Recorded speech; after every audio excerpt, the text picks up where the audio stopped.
Ian Frabus. Christy Hardesty. Have you guys ever visited a different ethnic group that's different from yours?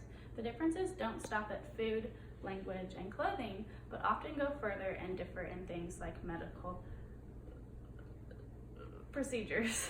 Think about your culture's medical practices. You're typically familiar with those procedures and comfortable with them. How would you feel or respond to a different culture's practices? Would you trust or feel safe with them? There are situations around the world where this happens. Today I want to introduce you guys to ethnomedicine, why it's important, and the benefits it brings to different ethnic groups, such as preserving their culture and improving the medical care that they already have.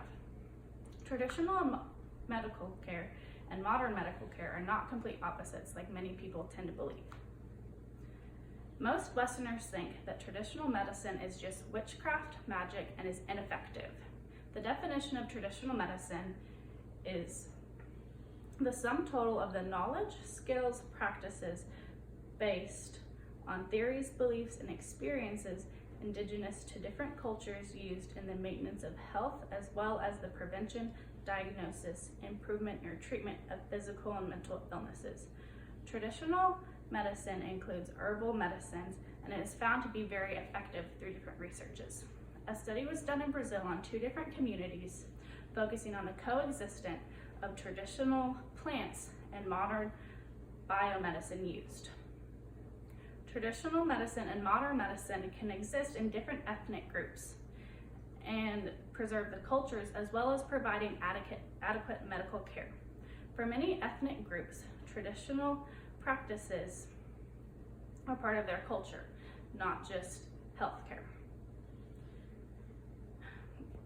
The push for modern medicine is often harmful more than beneficial.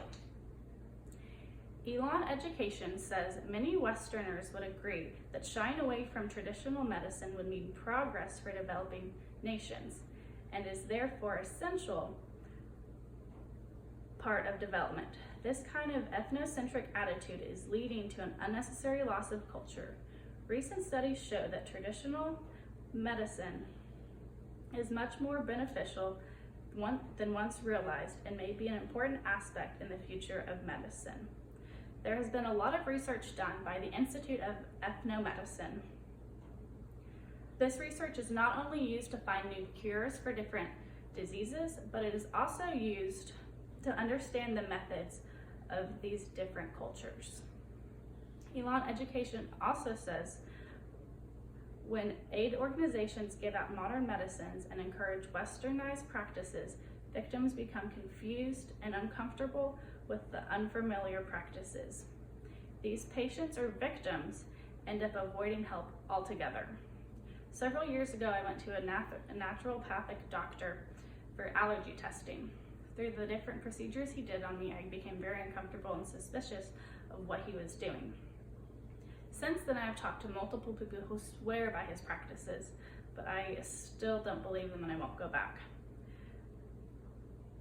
Ethnomedicine perspective helps modern medical professionals cater to different ethnic groups.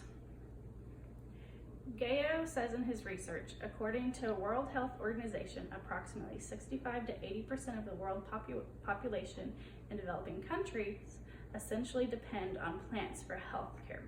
There's been a lot of cultures that have been around for years and still depend on plants for a lot of their health care. Ethnomedicine says traditional medicine can be effectively used in humanitarian aid, but creates the idea that instilling self-sustainable medical communities when aid workers leave. Modern medicine is not as accessible to many communities around the world. Therefore, when those aids leave, they aren't able to access it. Modern medicine professionals need to help guide local healers for when they leave so they can aid those in those communities. In conclusion, ethnomedicine isn't just 1 or 2 types of different medical options, but it can help different cultures and needs to be combined in all